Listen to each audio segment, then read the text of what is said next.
PM किसान आसनि थाखाय ओंखारनानै फैबाय मोनसे जोबोरै मोजां खौरां। नोंथांमोना मिन्थिगौ पीएम किसाननि गेजेरजों साफ्रोम आबादारि बिथांमोननो बोसोरफ्रोमबो 6,000 रांहै मोनथाम किस्तिनि गेजेरजों आबादारिनि बेंक एकाउन्टआव बे रांखौ सोनानै होनाय जायो।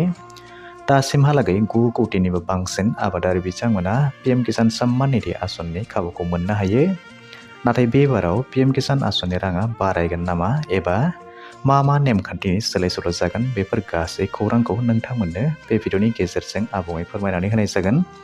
बिदिब्ला भिडिअखौ जोबजासे नायलांबाय थादो। इउनियन बाजेट 2026 आरो 27 बोसोरनि थाखाय फैगौ 1 फेब्रुआरि खालि लक सभायाव हादरनि रांखान्थि मन्त्रि निर्मला सीतारामन बिथाङा बाजेट 2026 खौ गथायगोन। मोनथिनो मोननाय बादिब्ला बे बाजेटनि गेजेरजों गुबुन गुबुन बिफाननि मोजां खौरांजों लोगोसे आबाद बिफानावबो जोबोर मोजां खौरां फैनो हागौ होननानै मोनथिनो मोननाय जादों। मोजां खौरांजों लोगोसे पीएम किसान आसनि गेजेरजों आबादारि बिथांमोना मोनबाय थानाय जे पीएम किसाननि 6,000 रां बोसोराव होयो बियो बारायनायनि थाखाय जाथावना दङ होननानै खौराङाव फोरमायदों। बेनि अनगाबो माखासे नेमखान्थिनि सोलाय-सोल'नि जाथावना थानायखौ नुनो मोननाय जादों। आबादारिनि गेजेराव माखासे नेमखान्थिनि सोलाय-सोल' जामारगोन नामा आरो जायोब्ला माबायदि जागोन बायदि बायदि। बेयो जागोन रांखान्थि मन्त्रि निर्मला सीतारामननि गुथि बाजेट गथायनाय। बे बाजेटनि गेजेरजों साफ्रोम सुबुंनिफ्राय लानानै इन्डास्ट्रिज, टेक्स बायदि गासैबो बिथिङावनो मोजां खौरां मोनगोन होननानै आसा खालामनाय जादों। आबादारिफोरनि फसल बीमा योजनायावबो गोबां रां मोननायनि इन्डास्ट्रिज आरो मेनुफेक्सारिं सेक्टरखौ बांसिनै जौगाखांहोनायनि थाखाय थिरांथा लानाय जादों होननानै खौराङाव फोरमायदों।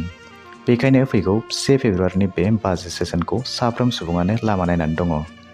जुदि गमामा बाजेटआव बेबायदि जामारोब्ला पीएम किसाननि बेनिफिसियारिस बिथांमोननि थाखाय जोबोरैनो मोजां खौरां जागोन आरो 2,000 नि सोलायै 4,000 मोननायनि जाथावना थानो हागौ होननानै सुलुङाव फोरमायदों।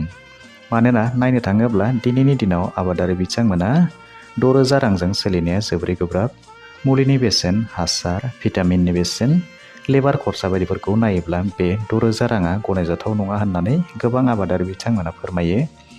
बिदिब्ला आसानि मोनसे लामायानो जाबाय 1 फेब्रुआरिनि बाजेट। गमामा बे बाजेटनि गेजेराव मा दंमारो बेखौ फैगौ रबिबार सानावसो बुंनो हासिगोन। बिदिब्ला दिनैनि भिडिअ बेखिनियानोसै। आसा खालामो नोंथांमोना भिडिअखौ नायनानै गासैखौबो बुजिबाय जानांगौ।